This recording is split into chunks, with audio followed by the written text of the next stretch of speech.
Sor Juana es muy famosa, básicamente por su poema en contra de los hombres necios, etc.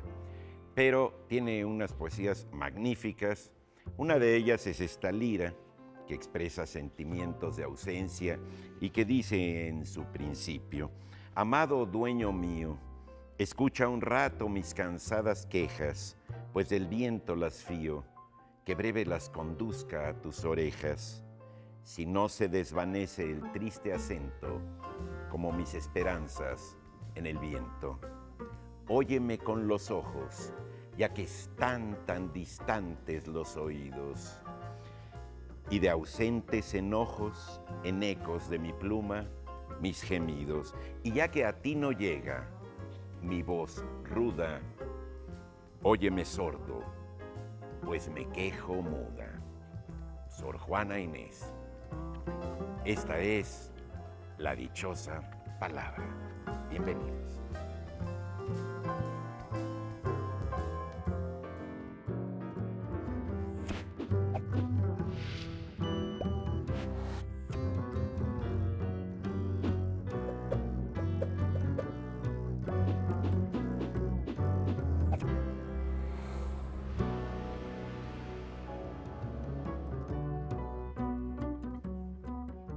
Desde el pasado jueves y hasta mañana se está dando cita a una nueva edición del High Festival, ese festival que empezó en Gales y que se desarrolla en diferentes países. Está en Colombia, en Perú, en Croacia, en México. Desde hace varios años su sede es la ciudad de Querétaro. Bueno, pues ahí estuvo, ha habido un desfile de grandes pensadores y de grandes conversadores que han estado hablando de sus obras y un poco de su filosofía. Y de filosofía justamente fue lo que nos contó Wolfram Eilenberger, Tiempo de Magos, que recomiendo muchísimo, y que un capítulo entero está dedicado al lenguaje. El lenguaje que Wittgenstein aquí hemos nombrado mucho cuando hablamos de que los límites de nuestro lenguaje son los límites de nuestro mundo. Aquí te explica un poquito por qué esa frase, y parece que no la hemos entendido del todo, y la desarrolla mucho más, pero yo me quedo con un párrafito que habla de Ludwig Wittgenstein, que dice: tú me haces pensar en una persona que mira por una ventana cerrada y no puede explicar los movimientos peculiares de un transeúnte.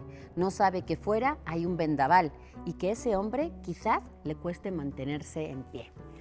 Tiene una serie de casi de acertijos, de ejemplos, de reflexiones sobre lo que es ser un filósofo, y un filósofo sobre todo es alguien que se hace preguntas. Nosotros aquí nos hacemos muchas preguntas, las de ustedes que nos mandan cada sábado. Muy buenas noches, yo soy Laura García. El astrónomo que lee un mapa de estrellas que ya no existen. El zoólogo que lee las huellas de los animales en el bosque. La jugadora de cartas que lee los gestos de los miembros de la mesa antes de lanzar el naipe ganador. El bailarín que lee las anotaciones del coreógrafo y el público que lee los movimientos del bailarín sobre el escenario. El tejedor que lee el intrincado diseño de una alfombra que está confeccionando.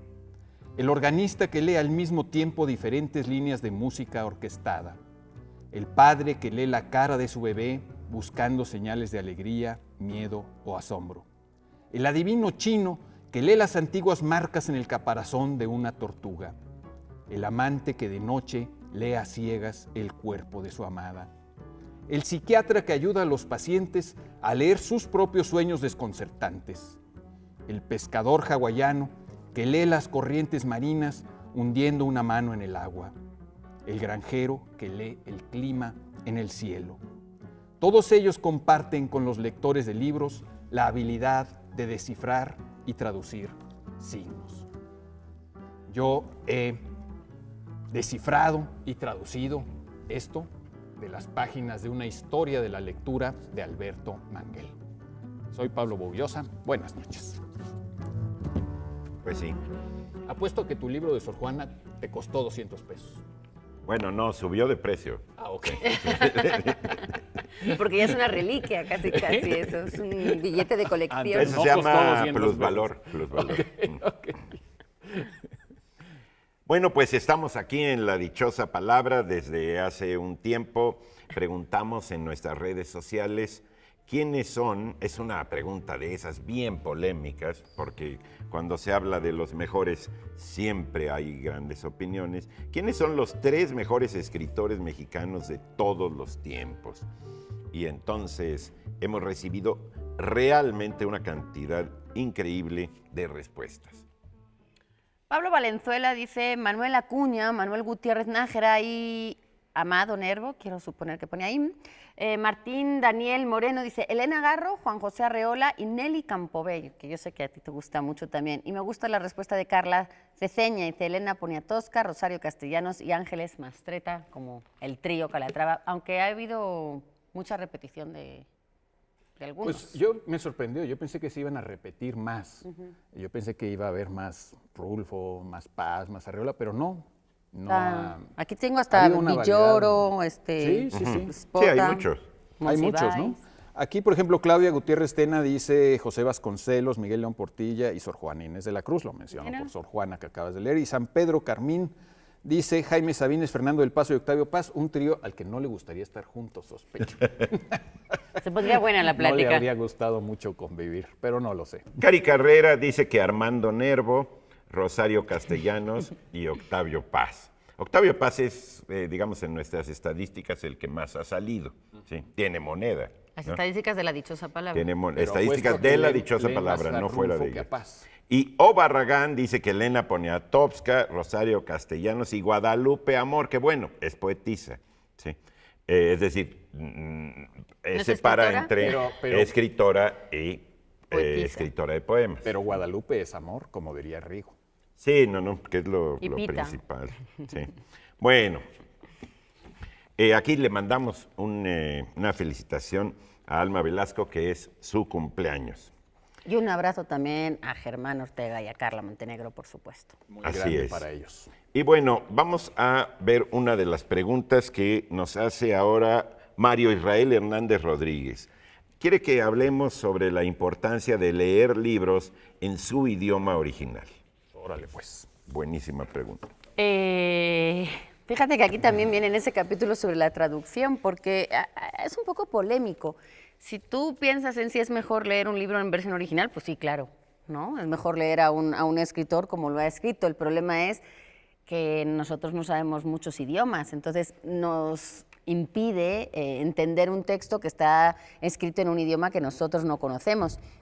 Podríamos verlo, podríamos ver cómo suena, podríamos tratar de leerlo, pero en realidad para entenderlo sí necesitamos a un traductor y a un interlocutor que nos diga lo que ha querido decir ese escritor en nuestro idioma.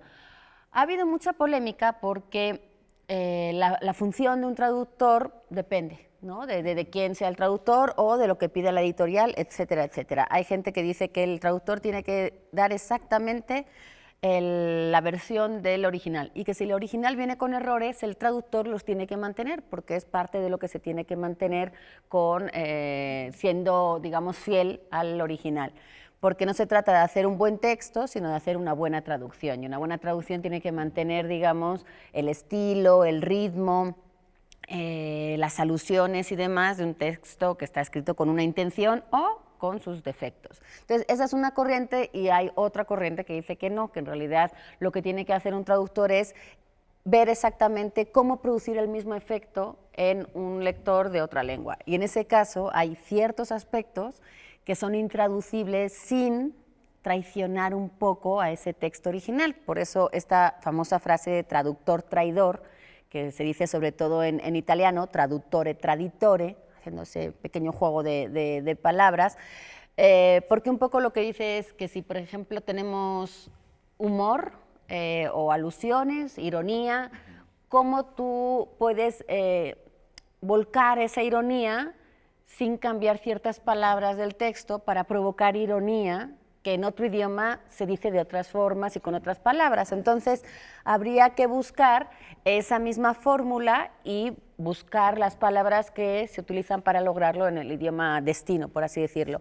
Y esto pasa mucho, por ejemplo, en poesía, y ahí me gustaría escuchar tu opinión, porque en poesía es imposible mantener una rima traduciendo literalmente las palabras. No tendrían sonoridad, no se conseguiría el mismo efecto, sobre todo rítmico, que tiene la poesía, las sílabas, el número de sílabas al traducir las palabras. Red y rojo, pues red es rojo en inglés, pero tiene una sola sílaba, rojo ya tiene dos. Habría que plantearse todas esas cuestiones a la hora de ponerse delante de un texto. Por eso creo que la función de un traductor es mucho más compleja de lo que hemos querido limitar en los últimos tiempos, ¿no? Que es como, bueno, pues si tú conoces un idioma y tú conoces otro, pues ya, y lo escribes.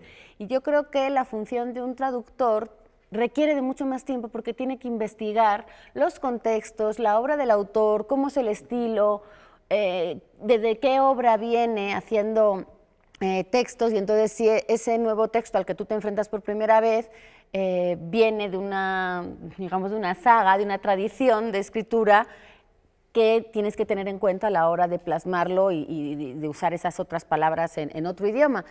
Entonces el contexto es fundamental. Yo creo que el contexto, si no se conoce, se investiga y se sabe un poco no solamente del idioma destino, sino de todo lo que ha llevado a un autor a escribir eso, estamos perdiendo mucho.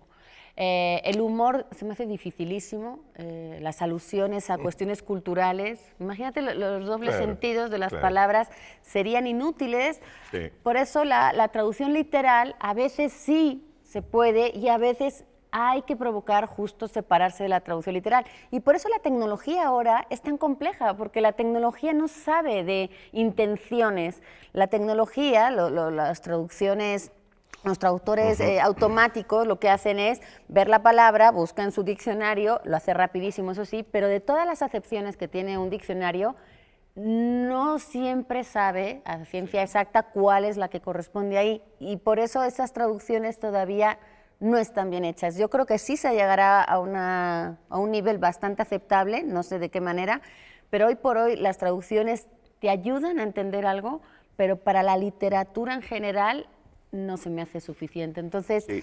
Evidentemente sí es mejor leerlos en el idioma original, pero si uno quiere leer a los autores chinos, yo no tengo ni idea del chino, entonces necesito a alguien que me explique lo que dice Mo Yan en sus textos para poder leerlo. Y ahí es donde entran las funciones de las editoriales para tratar de invertir en esas traducciones. Se critica mucho que en América Latina se leen las traducciones venidas de España. Y evidentemente es... Bueno, pero es porque España tiene el poder editorial ahorita, o ¿no? El dinero para invertirlo y la capacidad. Y ojalá se pudiera tener un traductor en cada país, porque aunque todos hablamos el español, hay unas ciertas... No existe el español neutro ni un único español. Entonces hay ciertas fórmulas que sí permiten ver de qué zona es el traductor. Entonces no se convierte solamente en un intérprete, sino también en una especie de coautor, y ahí es donde entra un poco el miedo. Tiene mucho eso que ver con los géneros. Es decir, hay géneros literarios que explotan más todo el sistema circulatorio de la musicalidad del lenguaje, como el caso de la poesía. Y entonces ahí lo que se requiere es un traductor que haga una recreación en su propio idioma. Ese es el planteamiento, por ejemplo, de Paz, ¿no? Es decir, no una literalidad, ¿no? Yo ahora que he estado leyendo la traducción de José María Micó de la Divina Comedia de Dante, es una maravilla.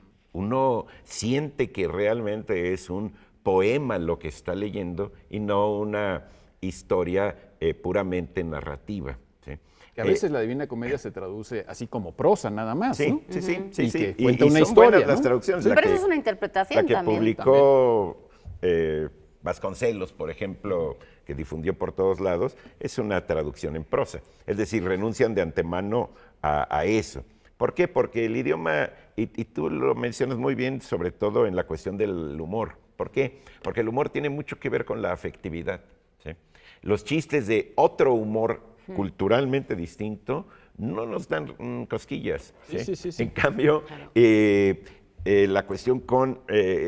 los traductores son los grandes héroes de la literatura universal. De hecho, los creadores de una universalidad de la cultura y de unas redes de comunicación extraordinariamente, difíciles y y enriquecedoras, ¿no? Y Nunca a hubiéramos la leído a vez- Rilke, a Rimbaud, los imagínate. que no sabemos Qué pobres alemán, seríamos sin leer todas seríamos esas una pobreza literaturas increíble, extranjeras, ¿no? Sí. Los Por buenos cierto, traductores. hablando de los Sí, claro. chistes, yo me acuerdo que cuando era un muchacho leí con mucho interés ese libro de Freud sobre el chiste y su relación con el inconsciente. Y todos los chistes me parecían malísimos, pues porque porque estás fuera del contexto y no entiendes lo que le hacía reír a Freud. Y a propósito de Freud, él entendía esto de la pregunta de por qué vale la pena leer en original, porque él aprendió español para leer El Quijote. Tenía un amigo en la secundaria con el que se pusieron de manera autodidacta a aprender El Quijote, incluso mantuvieron una conversación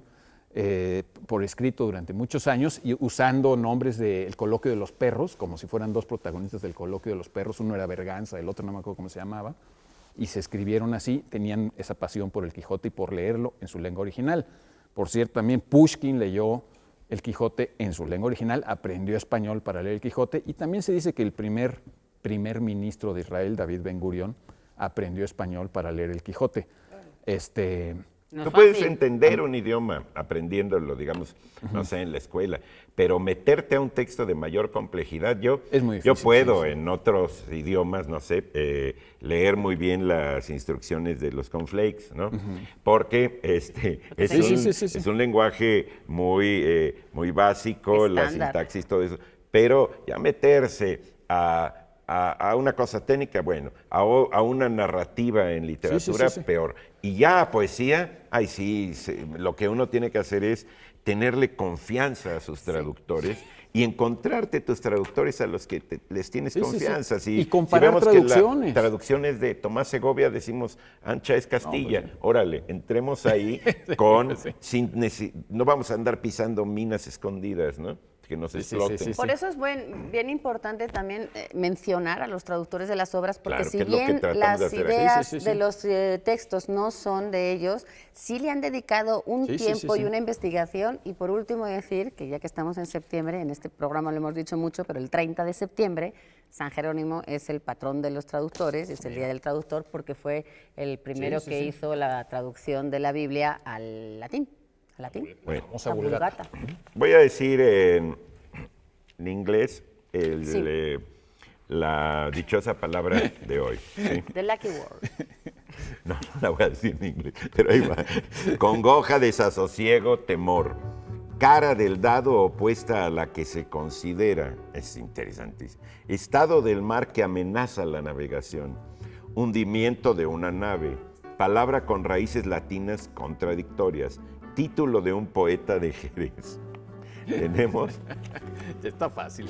Está difícil. Tenemos otro libro de Almadía, que ya presentamos uno de Pablo. Este es una chulada, es la colección de poesía. No sé cómo se podría traducir esto en otros idiomas, pero lo que hace Yolanda Segura en persona es maravilloso. Utiliza la poesía para hablar del concepto de persona, habla mucho del Concilio de Valladolid, que en los siglos XVI y XVII tuvo al mundo debatiendo sobre, por ejemplo, si los indígenas eran seres humanos y si tenían alma. Te habla mucho de la tecnología y cuestiona el reconocimiento facial como una, digamos, prueba de existencia, etc. Es muy buena esta colección de Almadía de poesía y esto es un gran título de esa colección. Yolanda Segura, persona. Muy bien, por cortesía de la Cafetería El Péndulo, que es uno de mis lugares favoritos de la ciudad, tenemos tenemos varios ejemplares de El Doctor Heraclius Clos, de Guy de Maupassant, publicado por Periférica. Y también, como es tradición ya en nuestro programa, tenemos una suscripción anual a la revista Este País. Por cierto, trae en la portada un artículo anunciado de Rodolfo Tuirán. Descanse en paz este educador, nacido en Nicaragua, pero que hizo tanto por México. Y tenemos En busca de Mary Shelley, la joven que escribió Frankenstein, un libro de Fiona Sampson, traducido por Andrés Catalán, en la Biblioteca de Ensayo 69 de Galaxia Gutenberg, con una cortesía de Colofón. ¿Qué hacemos? ¿Ya nos vamos? Vamos a hacer una pausa. Nosotros nos quedamos estáticos y ustedes pueden no quedarse estáticos, no se ve. Ahorita venimos.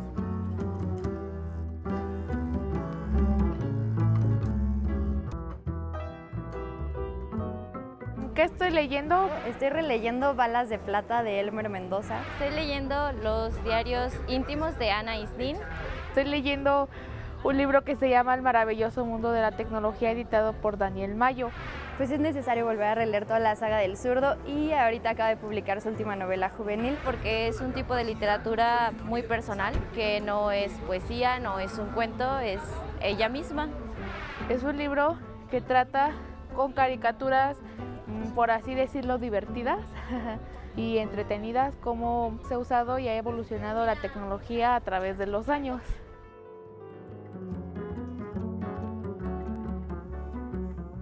Qué maravilla esta diversidad de géneros, de gustos, de páginas. Compártanos también ustedes lo que están leyendo. Ahí aparecía mencionado Elmer Mendoza, que también es parte del elenco del High Festival. Y mañana en su cierre tendrán el High Ilustrado. Estarán entre ellos Trino, Beth, Renata y Elisa, que son grandes ilustradores en el Jardín Guerrero a las 5 de la tarde. Y qué padre que esta muchacha estaba leyendo las caricaturas de Anais Nin, de su diario íntimo, ¿no? ¿Viste? ¿Está ilustrado el diario íntimo? A lo mejor la edición No que seas, ella... no seas chismoso, pues ella no lo quiso decir. Bueno, me gustó. Habrá que buscar esa edición. Esa edición. Nosotros lo que queremos saludar también es a la gente que nos está viendo por streaming, por el Facebook Live de Canal 22, y si usted nos está viendo en alguna repetición o en YouTube cuando esto suba a la red, bienvenidos todos a la dichosa palabra. Bienvenidas también sus preguntas, como esta de Emilio, que quiere saber cómo se llama la civilización actual. Buenísima pregunta, porque habría que empezar por saber Pues en qué lado del mundo. No se sabe cuál es la civilización actual. En primer lugar, digamos, yo sí creo que hay que mostrarse un poco escéptico al respecto de que sepamos, ¿no? ¿Por qué? Pues porque los medievales no decían... Estamos viviendo en la Edad Media, ¿no? O sea, ellos no decían hay que eso. esperar, tú dices Hay que unos esperar, años. sí, Ay, ¿cómo digamos, nos llaman? esto, ni siquiera la gente del siglo I, II, III decía, vivimos en el siglo III después de Cristo, no, pues esto vino mucho después, ¿no? O sea, creo que fue en el siglo VI cuando se empezó a usar esta denominación de antes y después de Cristo, y no pegó sino hasta cientos de siglos más tarde, como por el siglo IX ya se popularizó lo de antes y después de Cristo, poniendo esas fechas, etcétera, ¿no? Entonces, solo a veces hay como conciencia plena del periodo que se vive. Digamos, es el caso quizá de la Ilustración, ¿no? Cuando Kant escribe, vivimos en el siglo de las luces, el siglo de la Ilustración, pegó, digamos, posteriormente seguimos hablando del siglo de las luces, de la Ilustración, pero todavía, por ejemplo, en la Primera Guerra Mundial la gente no decía, vivimos en la Primera Guerra Mundial. Pues no, le decían la Gran Guerra, era otra cosa, y ya ahora la llamamos Primera Guerra Mundial, porque ya tuvimos una Segunda Guerra Mundial. Como esa obra de teatro del cuate que se va y dice, bueno, ya me voy, ¿a dónde vas? Voy a la guerra de los 30 años.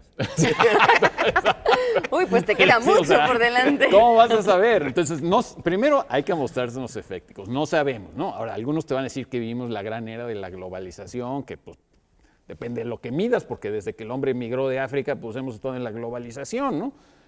O en el neoliberalismo o el posneoliberalismo o lo que sea. Pero a mí me gustaría sí retomar algo que, digamos, puede que pegue, porque oficialmente está a punto de pegar. Y los geólogos que han dividido, digamos, la historia del universo, bueno, del planeta Tierra en muchísimas eras y periodos y todo, ahora están debatiendo, justo en estos meses, están debatiendo la posibilidad de incorporar ya como un nombre oficial de los geólogos internacionales el llamar a nuestra época el Antropoceno.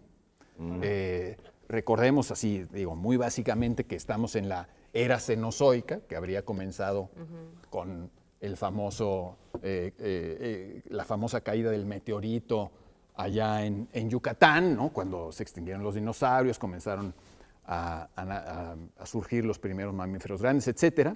Y estamos también en el periodo cuaternario, que a su vez se divide en el Plioceno, el Pleistoceno y el Holoceno.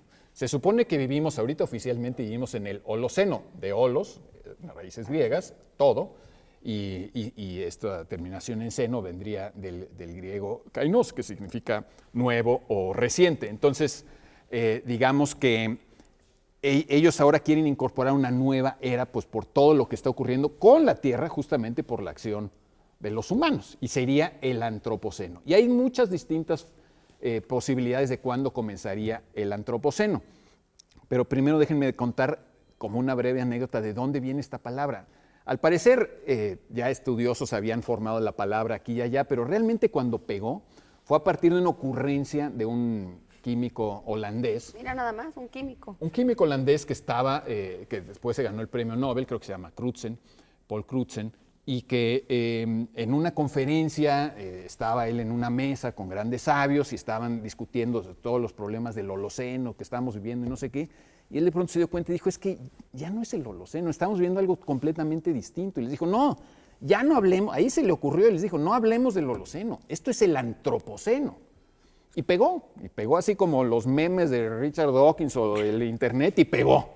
Y a partir de entonces ahora encuentras muchísimo la frase y te dicen en el Holoceno, pero no está claro a partir de cuándo vivimos el Holoceno. Y hay todo tipo de propuestas. Algunos dicen que con la revolución agrícola de hace Es muy miles difícil de ponerle años. un punto específico, ¿no? Las eras, nosotros ahora las estudiamos y tampoco tienen una fecha con un día, un mes y un año, tienen más o menos siglos, se habla de siglos, a veces de sucesos importantes como son guerras o la Revolución Francesa, independencia de Estados Unidos, pero en realidad así como un día tampoco se puede Bueno, establecer. ahora probablemente sí, porque la fecha que están debatiendo para hacer el antropoceno, aunque hay debate sobre esto, la fecha que se propone para que adopten los geólogos es una fecha singular porque tiene una relación con la poesía de John Donne, que sería la prueba, famosa prueba Trinity o Trinidad, llamada así porque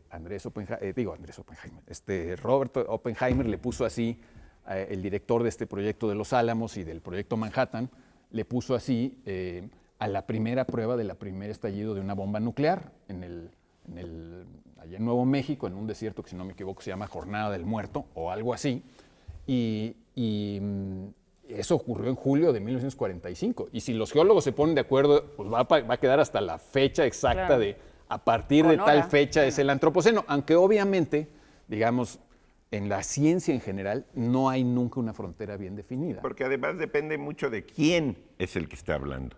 Sí, sí, sí, Porque sí. un geólogo tiene un tipo de medición. Sí, sí, sí, sí. Mi hermano geólogo dice, mira, aquí vamos en la carretera y aquí estamos en tal periodo y en ese kilómetro ya estamos en tal El otro. Holoceno. Por la extrusividad de las rocas y todo el Sí, sí, asunto. sí, sí. Bueno, pero también hay una cuestión social. Yo acabo de leer y se me hace muy recomendable el último libro de ensayos de Barico, que se llama The Game, que lo que habla es precisamente de toda la cuestión de los medios electrónicos de comunicación. Que de las además redes él habla de sociales, la civilización que él llama así, está The Game. planteando una, Sí, sí, sí. digamos, otro tipo de denominación. Sí, sí, sí, sí, sí. Porque una denominación, que el neoliberal, todas esas cosas son de orden económico, Sí, sí, sí, etcétera. Pero es interesantísimo el de Barico, que además hace Es como una historia continuación del libro de magnífica. los bárbaros de Barico, ¿no? 10 años después. Sí, sí, sí. Porque el de los bárbaros lo hizo hace Sí, sí, sí, 10 sí, sí. años, pues. ¿no? Ahora, Germán no está aquí y hay que dar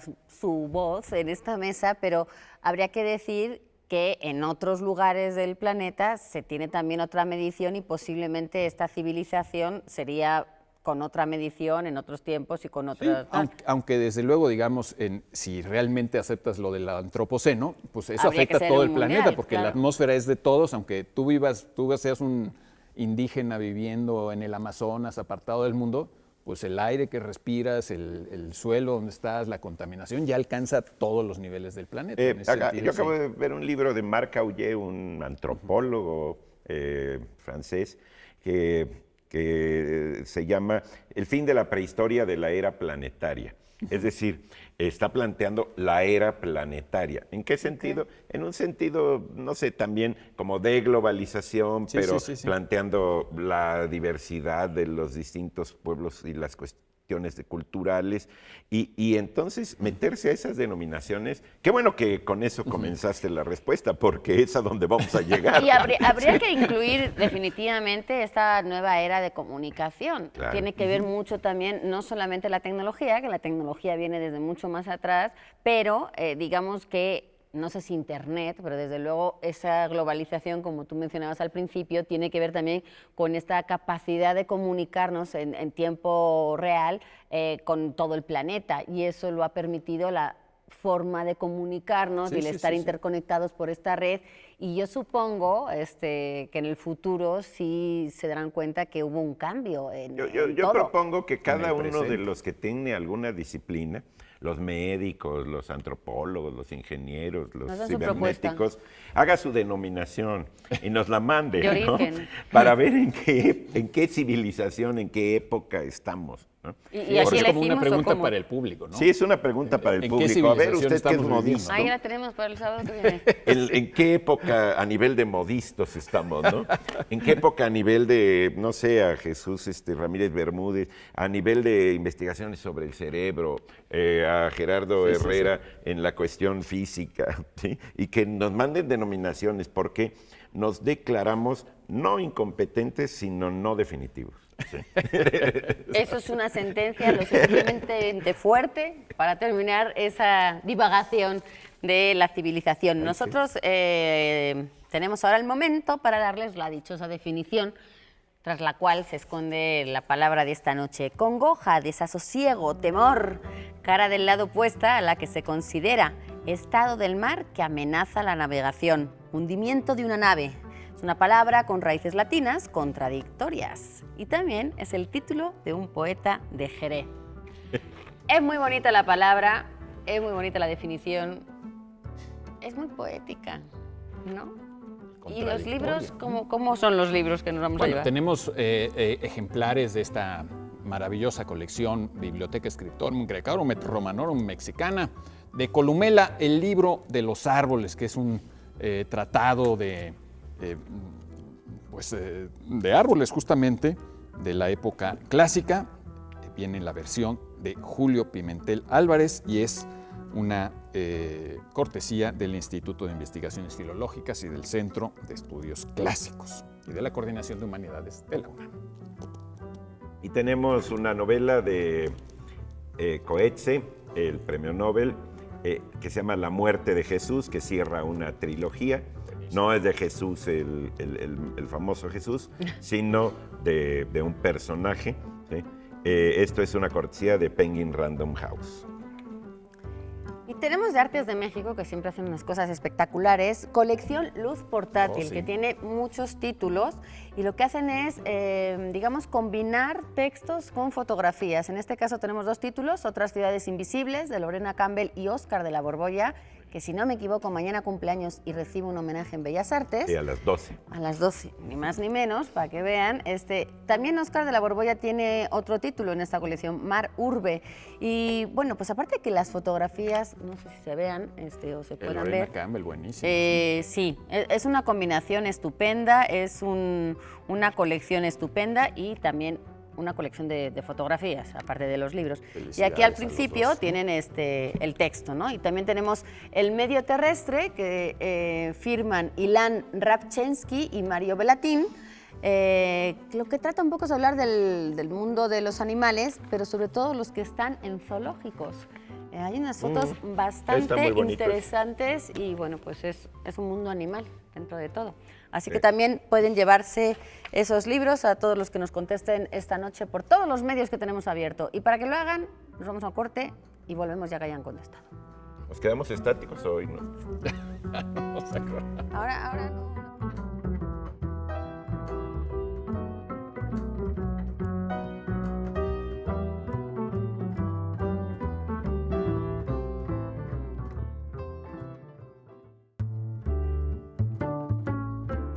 Nos encontramos en la Biblioteca Miguel Lerdo de Tejada de la Secretaría de Hacienda y Crédito Público. La Biblioteca Miguel Lerdo de Tejada se funda en 1928. Su primera sede es Palacio Nacional. Aquí se traslada en 1970. debido al crecimiento de las colecciones de la Secretaría de Hacienda y Crédito Público. Nos encontramos en un antiguo oratorio de San Felipe Neri. La biblioteca se integra de un vestíbulo inicial donde se exponen algunas publicaciones. Esta sala de consulta la podemos dividir en este espacio donde nos encontramos, que también es un espacio de lectura informal con sillones para quien solamente quiera leer y relajarse acompañado de estos murales, y de mesas de trabajo, que incluye también el área de cómputo. Hay una área de la biblioteca específica de almacenamiento, una capilla donde nosotros hacemos conferencias, conciertos. El gobierno mexicano, a través de la Secretaría de Hacienda, fue conformando un banco de información originalmente sobre temas económicos, que fue lo que le dio el nombre, y luego fue ampliándose hacia temas sociales, hacia biografías, temas culturales, hasta llegar a una colección de más de 4 millones de recortes estimados. El fondo reservado contiene libros antiguos de las órdenes conventuales que formaron parte de la memoria cultural, religiosa y el pensar de diversas generaciones. La integración de la suma de colecciones de la biblioteca es donde radica su riqueza. La Biblioteca Miguel Lerdo de Tejada abre de lunes a viernes de 9 a 6 de la tarde. Pueden ingresar todas aquellas personas que deseen hacerlo. Soy Ángel Aurelio González Amosorrutia, soy el jefe del Departamento de Atención al Público de la Biblioteca Miguel Lerdo de Tejada. Saludo a La Dichosa Palabra, un programa emblemático del fomento a la lectura y de la inteligencia y el saber.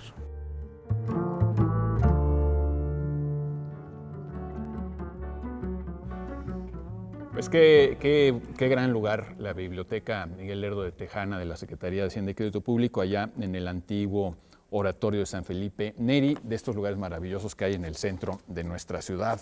Hay que ir. Hay que atreverse a entrar en los lugares que desde afuera no se adivinan. Maravillosos. Sí, bueno, y además pues un refugio entre el ruido que hay por todos lados. Ahí te metes y lees muy tranquilamente en el centro.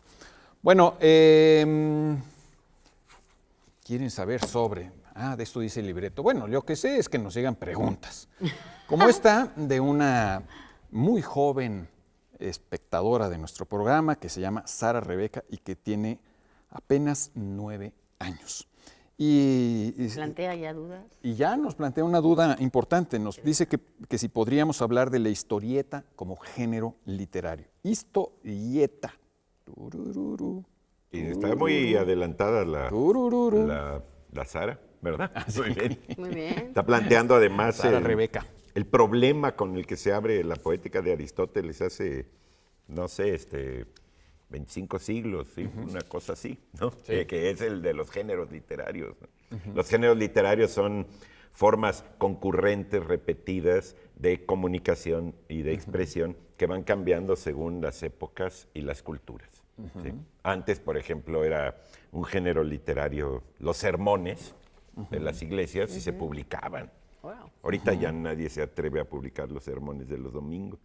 Y hay géneros literarios primarios y secundarios. Los primarios son con los que hablamos, ¿no? Es decir, hay una diferencia ahí. Por ejemplo, no sé, una declaración de amor tiene ciertos recursos donde la reconocemos como declaración de amor. ¿Sí? Nadie dice en una declaración de amor, pues por medio de la presente me dirijo a ti para procurar una... Eso ya es Cae una redondo, carta así, oficial, ¿no? Sí, sí. El enamorado, boom. Por medio de Una la cuestión presente. sentimental, recreativa, con carácter reproductivo en algunos casos, etcétera. En No dices algunos, eso. o sea, Sí, en algunos sí. en algunos. Sí, en algunos sí. Sí. Es bonita la acotación. Y los primarios pues son poesía, cuento, ensayo, novela, las obras de teatro son los clásicos, pero ciertamente el género de las historietas, que es el de los cómics o de los muñequitos, fue nuestra iniciación en la lectura para muchos. Así es. Fernando Sabater y yo compartimos el hecho de haber entrado a la literatura por los muñequitos. ¿sí? Los Por monitos, los monitos. ¿sí? Y hay actualmente una serie de denominaciones para así considerar los géneros literarios. Yo recuerdo una anécdota que se la platico aquí a Sara y a todos los que la quieran oír, de un alumno de la Facultad de Filosofía y Letras que hizo una tesis sobre un libro de esos de cómic, ¿no? Y uno del jurado, un prestigioso maestro, dijo, pero ¿cómo va usted a juzgar esto como género literario? ¿Cómo lo va usted a comparar con Shakespeare? A lo cual Ernesto Priego, quien era el alumno, contestó, sí es cierto, tiene usted razón, maestro, a Shakespeare le faltan muchas ilustraciones. Tenía mucha razón. Es decir, las características del cómic, de la historieta, son específicas de ese género. La historieta nos da algo que no nos da ningún otro género literario, ni la poesía, ni el teatro, ni el ensayo. Porque nos da un tipo de visualización, un tipo de código, un tipo de ritmo, un tipo de interés. Sí. Tú que has visto toda la cuestión de los ilustradores muchísimo, ¿no? Pesa mucho la ilustración. Hay quienes no soportan la ilustración en libros de otro tipo, haz de cuenta, en una novela, pero en una, como es mi caso, pero sí en un cómic, ¿sí? En un libro, ¿cómo le llaman a los libros de cómic? ¿Novela gráfica? Novela gráfica. Bueno, cuando son de ficción, porque en una novela gráfica. Eso te iba a decir, yo creo que eso también es un tipo de, sí, claro, de historieta. Es decir, ya dentro de la historieta, yo me acuerdo una que había que era clásicos ilustrados. Yo la primera Ilíada que vi fue clásicos ilustrados. Sí. Y ahí salía Brad Pitt y Elena y todos ellos, bueno, el equivalente a Brad Pitt, ¿no? Salían ahí muy bien dibujados. Mi padre tenía guardado El Príncipe Valiente, que actualmente lo están ¿lo están volviendo a sacar? ¿no? No sabía. En los puestos de periódicos. Es decir, nos da algo. Entonces yo sí creo que es un género literario y que hay que indagarlo y platicarlo, ¿no? Y como tú dices, Ahora, bueno, hay muchos tipos de cómics, ¿eh? No, y además Eso sí, hay, bueno, no sé si modas es la palabra, pero desde luego hay una evolución y se puede también establecer incluso de qué país y de qué época son las historietas, porque incluso desde el nombre, ¿no? Si uno se va a Italia, se llaman fumetti, que son esas nubecitas, lo llaman ellos, que para nosotros son globos, ¿se llaman? Es como los globitos de diálogo. Los diálogos, de globo. Es que en España se llama... Eso es muy bonito, como cuando hablas y es diálogo, es un rectángulo sí, más y cuando o menos. estás pensando son es una nubecita nada más. Y tiene bolitas para comunicar. Y es una convención que nadie te enseña, pero la entiendes muy rápido y eso es bueno, muy, pues muy eso eficaz. Que en México se llama globo, en España se llama bocadillo, en Italia se llama nubecita. Entonces es fumetti. Y en España se llaman tebeos los cómics, ¿no? Los cómics se llaman tebeos, pero no sé si todos, fíjate. Porque también tiene, bueno, sí, debe ser. Tebeo, además con B, no de tebeo yo tebeo. Con B grande, ¿no? En francés, por ejemplo, son bandes dessinés, bandas dibujadas, ¿no? Como que son, en Brasil... Tiras cómicas. En Brasil se llaman historietas de cuadritos o en cuadritos, o sea, alude más como a la forma de cómo está escrito. Entonces, también creo que es muy llamativo la manera en cada idioma en que se fijan para describirlo. Bueno, en inglés muchos de ellos se llaman cartoons, que bueno, pues tiene que ver también con las caricaturas ya más animadas, pero sí, yo creo que también se podría establecer mucho la época y el lugar en el que son de hecho, diseñados por digo, no está Germán, pero hace unos años, hace cosa de no muchos años, encontraron una especie de cómic egipcio de la época de los egipcios, que además es pornográfico, pero que se leía como un cómic, que era los de códices, ilustraciones, ¿no? De los un poco eso. pueblos prehispánicos son es arte secuencial. Sí. Y hay dibujos ahí que son estímulos para un relator oral. Es decir, hay una interacción con el propio lector. Que no es directamente un lector, digamos, en voz baja como nosotros en una tira cómica. Y cabría mencionar también que hay cómics en braille. De hecho, Bev tiene uno. Y yo no sé si tampoco es una convención, habría que preguntar, yo no estoy muy enterada del caso, pero él lo que hace es poner todas las viñetas en fondo negro, pero sí las separa pues con sus cuadros blancos y el braille está dentro de cada. Y eso que el braille ocupa mucho más espacio que el texto normal, entonces es también yo creo una dificultad extra para poder sintetizar lo que describe una viñeta y además los diálogos que pueden estar incluidos en la viñeta, Sí. pero sin duda también me parece que es Además, Habría hay- que una perdón, maravilla que dime. exista. Bueno, a mí me gustaría mencionar una historieta, no es para Sara Rebeca de 9 años, es para adultos, pero que fue la primera que ganó un premio Pulitzer, que sería el que conocemos como Maus, de Art Spiegelman, que es súper interesante porque Art Spiegelman tenía muy mala relación con su padre era polaco, había sobrevivido al Holocausto y todo el rollo, pero él tenía muy mala relación y lo que cuenta en el primer volumen es, que se llama, por cierto, Mi padre sangra historia, My Father Bloods History, y lo que cuenta es entrevista al papá para conocer cómo era la época, pero la mamá de Art Spiegelman se suicidó y el padre destruyó los apuntes que había hecho la mamá sobre su vida, de cómo habían sobrevivido en el Holocausto. Bueno, Sí. la historieta es muy fuerte, pero fascinante. Maus, donde los judíos polacos son ratoncitos, los alemanes son gatos y los polacos no judíos son cerdos, que Sí. ya eso es bastante fuerte de por Sí, sí. hay que decirle a Sara que mejor vea Memín Pinguín o Eso la sí, familia para Borrón. Sara Y que sí, empiece por ¿verdad? otra Para cosa. Sara que empiece con algo. Que vaya no es para añadiendo- Que no entre a Maus directamente. No. Y quizá también habría que mencionar, por la época en la que estamos viviendo, a Persépolis, ¿no? Que es una tira, maravilloso de una Irán, tira ¿no? de una mujer iraní que vivió la revolución en Irán y bueno, todo lo Y que se convirtió luego en película. Creo que le hicieron película, Sí. no lo y sé. mantuvieron mucho ese esquema de cómic dentro de la película. Sí, ella creo que se apellida Satrapi o algo así, no me acuerdo. Bueno, vamos a la dichosa pregunta, si les parece bien. No, nuestro productor no nos ha regañado, pero bueno, aquí estamos. La dichosa palabra de esta noche, no la dichosa pregunta. Nosotros proponemos esta definición. Las primeras personas que sepan a qué palabra corresponde tendrán prioridad para llevarse los libros que vamos a mostrar. Congoja, desasosiego, temor.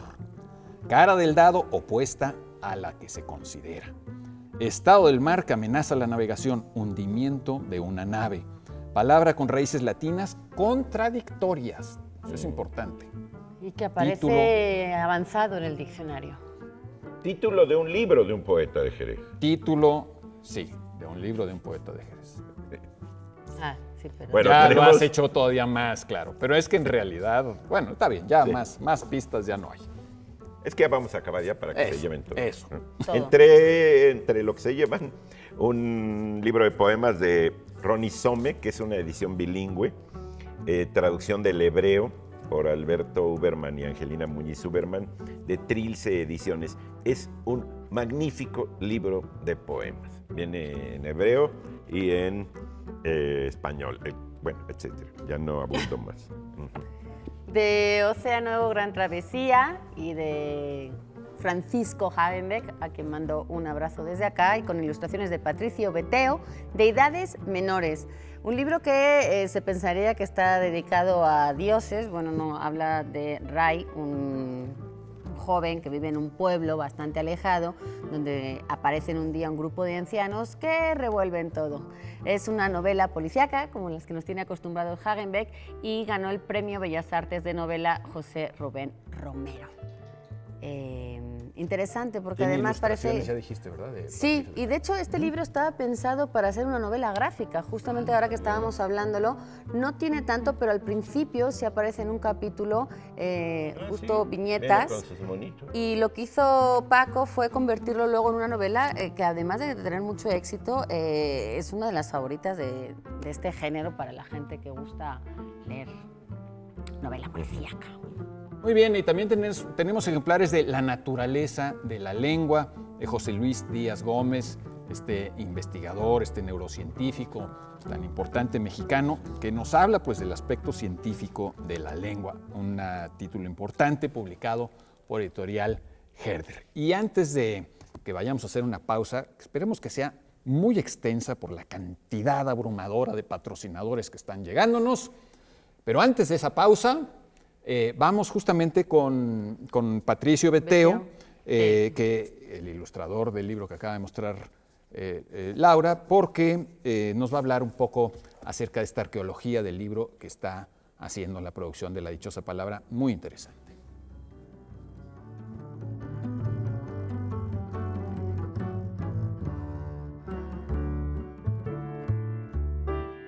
En la creación de un libro yo me dedico básicamente a hacer ilustraciones, a hacer los dibujos. A veces diseñar la portada, hacer dirección de arte de los interiores. Entonces básicamente el trabajo del ilustrador es ser la mancuerna, ser la pareja del autor, del escritor. Yo lo que necesito primero es pues, entender qué es lo que están diciendo, ¿no? Contagiarme de su voz y luego tomar una decisión muy importante que es cómo voy a complementar su voz con la mía. Pasar de la idea al papel se hace dibujando, sentarse a bocetar. Se van ajustando ciertas cosas, se van limando las asperezas para llegar poco a poco a la idea final. Me gusta dibujar de todo, me encanta el mundo onírico, cualquier historia que tenga que ver con los sueños, con el delirio, todo el aspecto psicológico detrás de un personaje es lo que más disfruto ilustrar. Uno tiene 3 retos: satisfacer al autor, satisfacer al editor y satisfacer a los lectores. Pero además hay un cuarto, que es complacerme a mí mismo, que a mí me guste mi propio trabajo, ¿no? Porque armar un libro es una labor hermosa y muy complicada. Y me encanta participar en esa aventura que es llevar un libro de la nada a que esté en manos de un lector. Soy Patricio Beteo, soy ilustrador, escritor e historietista. Y le mando un saludo muy admirativo y cariñoso a la dichosa palabra.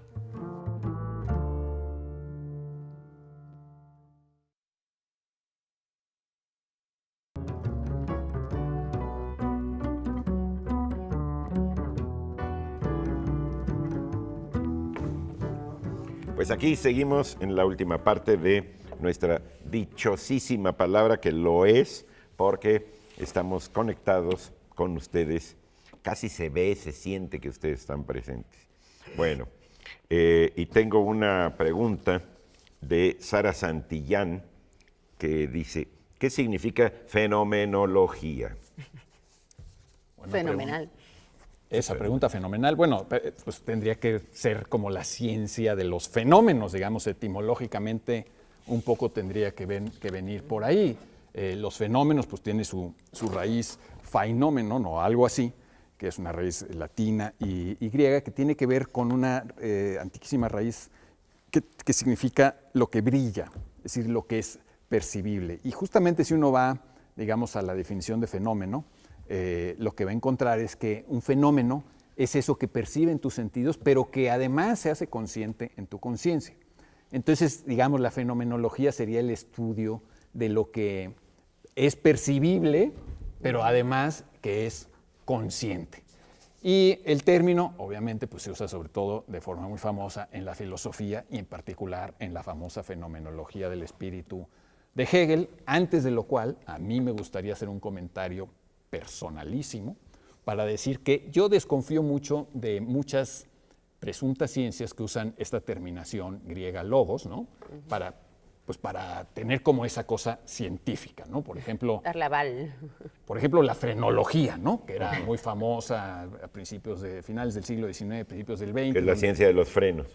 La ciencia supuestamente de que por la forma del cráneo podía saber la personalidad, el destino de una persona, etcétera, ¿no? O la parapsicología, o la astrología, digamos, todas estas supuestas ciencias donde, en primer lugar, no se mide nada, no se mide objetivamente nada, en segundo lugar, no progresan, no hay un progreso claro, más bien, mientras más antiguo mejor, casi siempre te dicen, y en tercer lugar, pues que no contribuyen de una manera patente, evidente, al beneficio de la humanidad, digamos.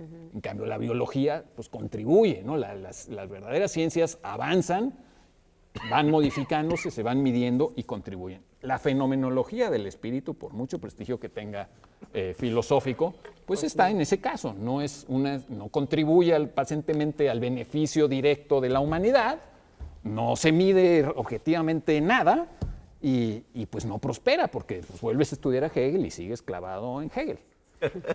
Dicho lo cual, pues puede ser muy interesante, y yo creo que siempre es muy interesante conocer la historia del pensamiento de la humanidad. Y Hegel básicamente, ya sé que tenemos que terminar y nos vamos rapidísimo, pero lo que dice es que hay algo que permanece en un cambio, ¿no? Que en su dialéctica histórica hay una tesis, hay una antítesis que la niega y hay una síntesis. Y eso que permanece es como el espíritu. Eso sería un poco así, a grosso modo y de una forma muy, muy simple, la fenomenología del espíritu. Que a mí siempre me gusta decir que te cambio toda la fenomenología del espíritu por una sola cuarteta de Gerardo Diego, que escribiendo en Soria, viendo al río Duero, dirigiéndose al río Duero, le dice: ¿quién pudiera, como tú, a la vez quieto y en marcha, cantar siempre el mismo verso, pero con distinta agua? Yo creo que ahí está toda la dialéctica que se puede decir. No prospera, no progresa, no se mide, pero es bonita. Eso es broche de oro para cerrar este programa. Yo no estoy de acuerdo, pero lo voy a comentar hasta la semana que entra. Perfecto. ¿Sí? ¿No estás A mí de la acuerdo con fenomenología del espíritu se me hace una maravilla. Okay. Y hay una nueva traducción, etcétera, etcétera. ¿Nos vas a dejar y lo con la podemos, duda sí, los toda voy la a dejar semana? con la duda para que se vean lo que se siente. ¿Sí? Mala persona. Bueno, ahí les va la semana dichosa. que viene además es puente. Congoja, desasosiego, temor, cara del dado opuesta a la que se considera, estado del mar que amenaza la navegación, hundimiento de una nave, tiene raíces latinas contradictorias y es el título de un libro de un poeta de Jerez muy famoso. Es zozobra. ¿Por qué es contradictoria? En sus raíces latinas, una de sus raíces significa hacia arriba y otra de sus raíces significa hacia abajo. Entonces, digamos, lo que está, cuando un barco zozobra, pues la parte que está arriba voltea hacia abajo. Por eso es la cara del frente del dado y la de atrás del dado, ¿no? Lo que está enfrente y lo que está atrás. Se Qué pone bonita al revés palabra. volteado. Sí. Bueno, ya nos vamos. Adiós. Sí, adiós. Eduardo Casar, Laura Sí. García. Pablo, ya sabes. Un abrazo a Cansado. Germán y a Carla. Y a Carla, bye. Y a Carla en particular.